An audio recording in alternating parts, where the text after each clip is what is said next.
Hello, welcome to Pilot Mom. Thank you for tuning in. My name is Katrina. Today I'm going to run through Air Canada's booking and seating for infants and children and what they are allowed to bring. I'm going to start with infants. So by Transport Canada, or TC's definition, an infant is a child under the age of 2. And while infants can be lap held in Canada, TC highly recommends that a child restraint system or a car seat be used. So let's talk about the costs. To purchase a seat for car seat use in Canada and the US, the cost is a full adult fare. And to purchase a seat for car seats for international flights, the cost will be a child's fare, which will vary. If you are holding baby in Canada, there is no charge. And for between the US and Canada, taxes will be paid. And for international flights for lap helds, the cost is 10% of the adult's ticket. If you buy a seat to use a car seat and that seatbelt sign goes on, baby must be placed back into the car seat.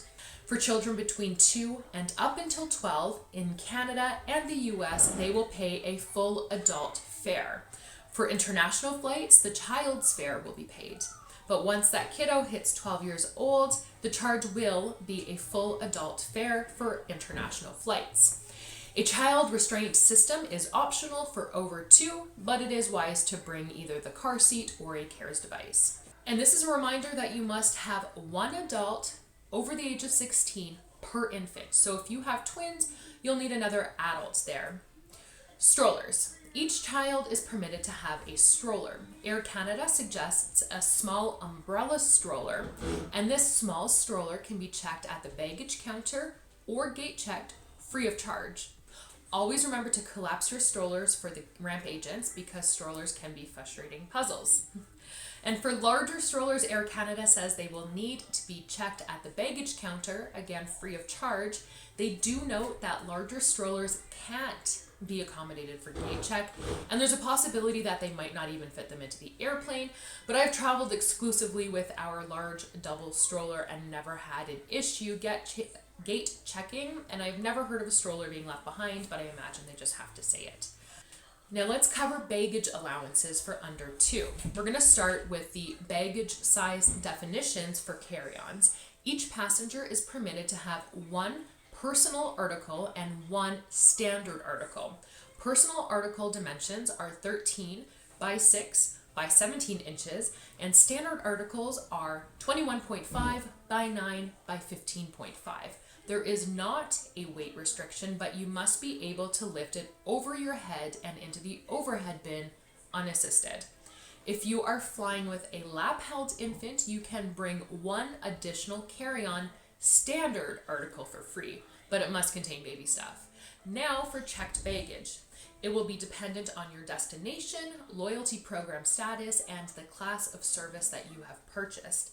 Air Canada has an easy-to-use checked baggage calculator where you can input departure, destination, loyalty program status, class of service, as well as the age of your kiddos, and it will let you know all of the costs.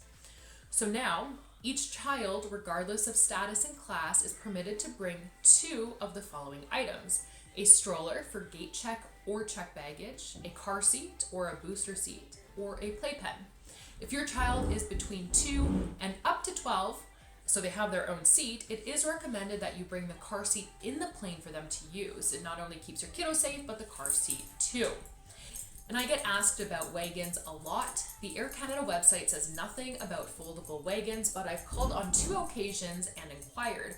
I was told both times that they are allowed to replace a stroller. If you are baby wearing, baby must come out and be properly secured in your arms for taxi, turbulence, landing, takeoff, and any other time that the seatbelt is illuminated. And note that booster seats are not permitted to be used on the airplane. Also, before buying any of these must-have items for the airplane, look into them first. On Air Canada, bed box, which turns a seat into a mattress, is not allowed. The inflatable beds by PlanePal and FlyTot are prohibited. The infant hammocks, such as Flybaby and Fly Legs Up, are also not allowed.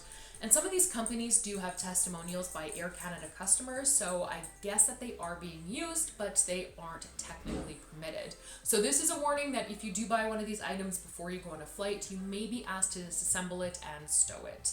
The product little cargo seats for kids are also not allowed. So I hope that this makes sense. If you have any questions, please feel free to comment or send me a message. And I'm going to be trying to cover some of the other airlines in Canada, so do subscribe for that. Thank you for watching and happy flying.